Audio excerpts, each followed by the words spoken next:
El iceberg del Vaticano.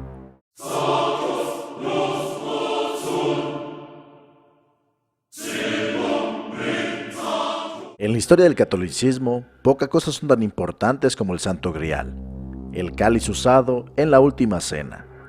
La teoría dice que dicha copa se encuentra en la Catedral de Valencia, donde también se presume que se encuentra un libro de alrededor de 500 páginas que te cuenta toda la trayectoria que ha tenido la copa durante distintos eventos en la historia hasta llegar a dicha catedral, comprobando con detalles que es la misma copa que se usó en la Última Cena de Jesús con los apóstoles.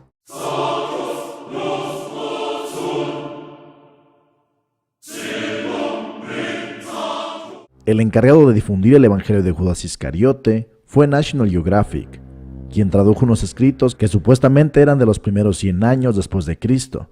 En dicho evangelio, Judas explica una historia diferente a la que conocemos.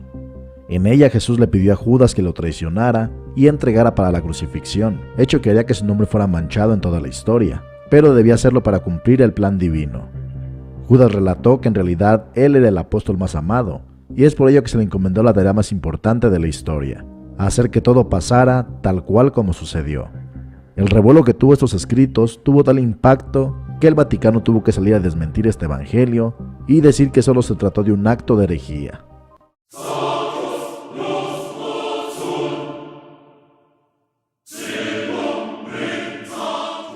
Según el sacerdote Francis Brun, la máquina fue creada por un monje benedicto llamado Pellegrino Ernetti, con la ayuda de 12 científicos.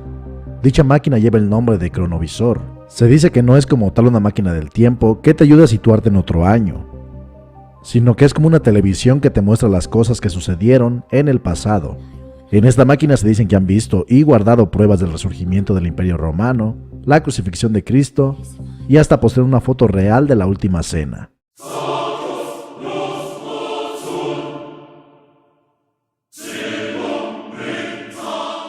Según leyendas de la época medieval, en el mundo existe una llama eterna de color violeta que fue utilizada por el propio Jesús para realizar milagros, y también se pueden realizar profecías. Dicho fuego se cuenta que está ubicado en un sótano dentro del Vaticano, al que muy pocas personas tienen acceso y solo las personas elegidas pueden usarlo.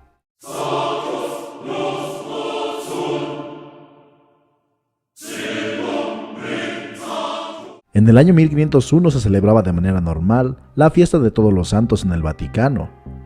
Cuando terminó el banquete, el Papa Alejandro VI ordenó que iniciara un baile sorpresa, el cual consistía en alrededor de 50 mujeres bailando con una castaña en su boca. Después de un par de minutos bailando eróticamente, procedieron a desvestirse y tener relaciones con todos los presentes. Se cuenta que no solo era una orgía lo que se realizaba, sino un juego. Las últimas 3 personas que se mantuvieran sin eyacular serían los ganadores de prendas, joyas y demás premios que se tenían presupuestados. Aunque esta es solo una de muchas historias obscuras que se cuentan que ocurrieron dentro del Vaticano por aquellos años, no deja de ser una muy interesante a saber.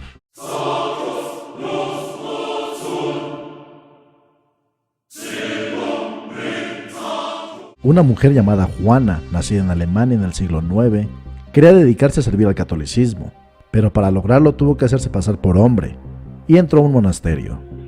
Luego de dejar asombrados a todos por sus conocimientos, la llevaron a Roma para nombrarla cardenal.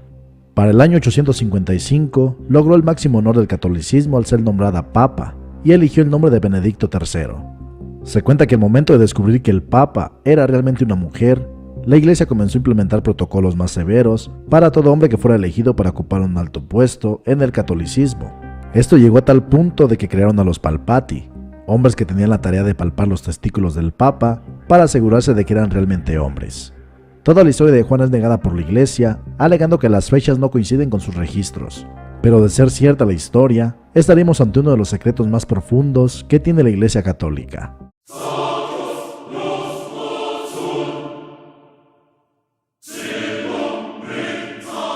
Una de las historias más extrañas que he leído hasta ahora es de la ocasión en que el asistente personal del Sumo Pontífice contó cómo el entonces Papa Juan XXIII habló con un extraterrestre.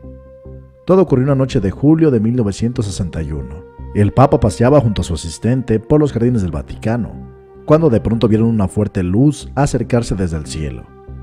Pronto esa luz dejó ver un objeto de forma oval que pareciera una nave. De la misma salió un ser que parecía humano.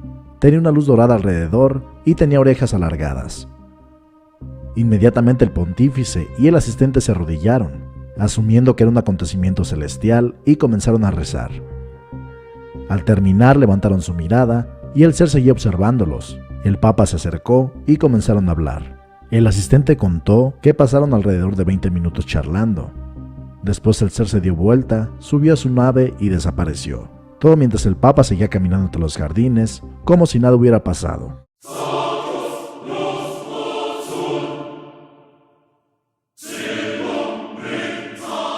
Lo ocurrido con el Papa XXIII se dice que no ha sido el único encuentro que el Vaticano ha tenido con extraterrestres, ya que también existe la historia del Papa Pío II, por lo que en sí el proyecto Majestic 12 se trata de una colaboración entre el Vaticano y el ejército de los Estados Unidos, trabajando de forma coordinada en un acuerdo que beneficia la visita de extraterrestres a la Tierra. Todo esto porque se supone que los seres de otros mundos nos han visitado por años, y tiene evidencia de todo lo que realmente ha ocurrido en la humanidad.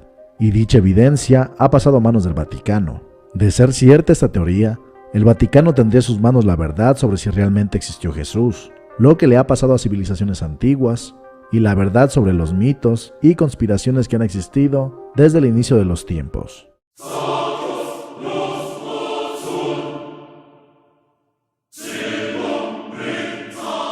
El Vaticano tiene el poder de tener su propio banco que no se rige por las leyes italianas, sino del mismo Vaticano, dando posibilidad a lavar dinero sin que nadie investigue nada al respecto. Pero hace unos años se filtraron unos documentos mediante Wikileaks, donde se demostró lo que muchos teorizaban: el Vaticano ha realizado lavado de dinero con la mafia. En dicha filtración se observó el modo en que operaban. Una persona ingresaba con maletas llenas de dinero y las repartía en partes iguales entre decenas de cuentas.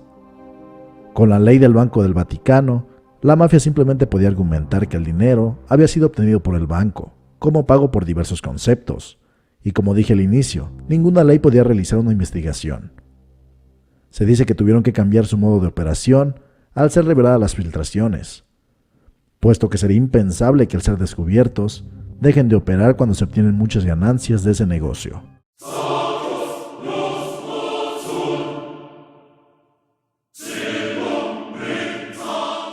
Durante mucho tiempo la Iglesia Católica pedía que los niños que conformaran los coros cantaran como los mismos ángeles. Es por ello que se recurría a castrar a dichos niños. Todo esto para conseguir no solo una voz más aguda y angelical, sino que en el caso de los hombres no se perdiera ese timbre al crecer. A día de hoy esto sería un escándalo, pero no podemos olvidar que los tiempos en que se realizaba esta práctica atroz fueron sin celulares ni redes sociales.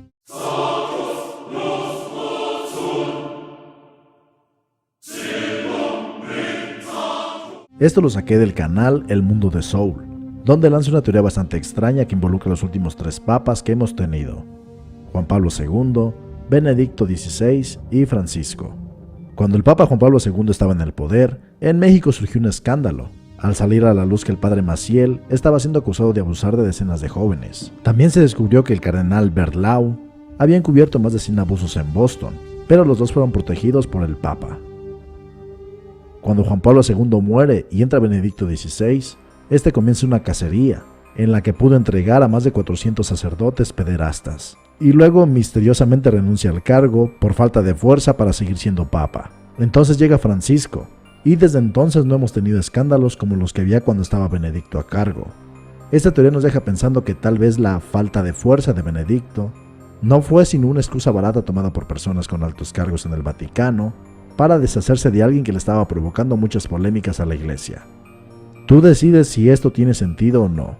Igual te recomiendo que vayas a ver el video de Soul para saber más detalles de la teoría.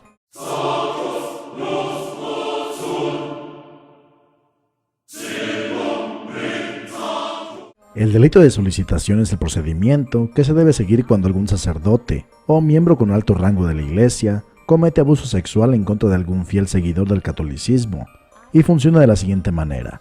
Primero se levanta una denuncia contra el sacerdote, obispo, cardenal u otro miembro de la iglesia que haya cometido el delito. Después este será apartado del lugar donde se realizó la acción. Ahora los superiores deben reasignarlo en un nuevo lugar lejos para que no sea encarcelado. Posteriormente deben hablar con la víctima para llegar a un acuerdo extraoficial por su silencio. En caso de que la víctima no acepte un trato, se van a tribunales y hacen todo lo posible para que nunca veamos a ningún miembro de la iglesia tras las rejas. Todo esto para no manchar su imagen y evitar un escándalo de grandes proporciones.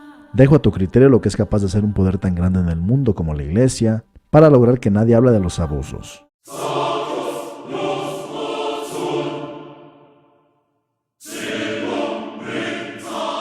El caso de Manuela tiene una historia bastante retorcida en la que se involucran muchas personas de alto rango en el Vaticano, y ahora te la contaré.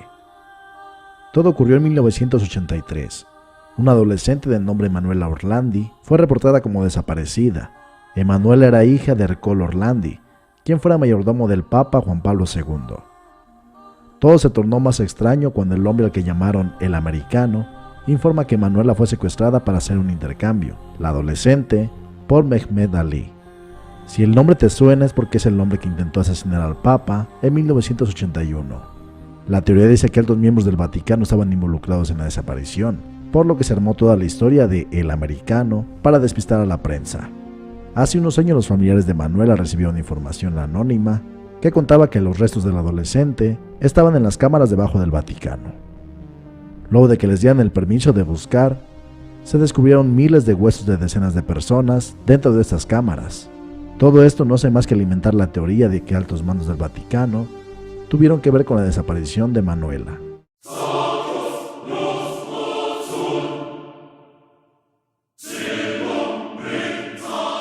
Como ya hemos visto en este iceberg, la mafia ha sido vinculada con el Vaticano, así que no debería sorprenderte esta teoría que nos cuentan que al Papa Juan Pablo I lo asesinó la mafia. Luego de que dicho papa fuera elegido en 1978, se cuenta que quería reformar la estructura del Vaticano, cosa que no le convenía a la mafia, puesto que Juan Pablo I iba a cambiar la forma de trabajar en el banco.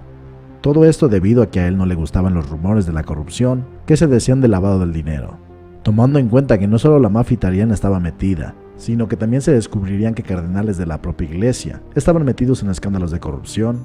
Tuvieron que idear una forma de silenciarlo, logrando envenenarlo apenas 33 días después de que comenzara su mandato.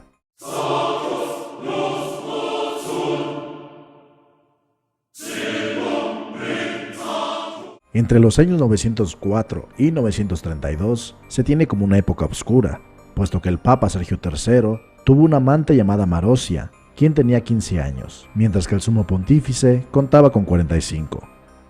A partir de aquí, tanto Marusia como su madre Teodora lograron hacerse con el poder de la iglesia y tuvieron la libertad de hacer y deshacer lo que querían a voluntad, todo mientras tenían presos a altos mandos de la iglesia corrompidos por el sexo.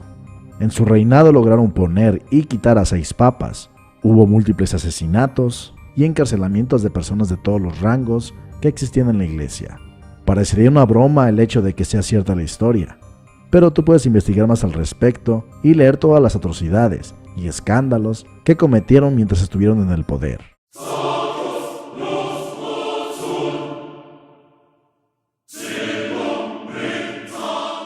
Creo que la mayoría sabemos toda la muerte que trajo la Santa Inquisición, donde si no creías o no seguías los lineamientos de la Iglesia Católica, te declaraban como hereje y procedían a castigarte.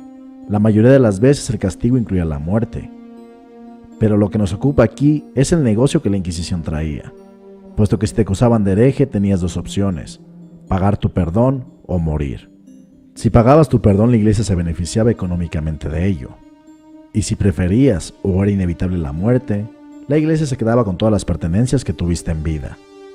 De esta manera, la Inquisición pasó de ser un acto de conversión al catolicismo a convertirse en un negocio más que rentable para los altos mandos de la iglesia.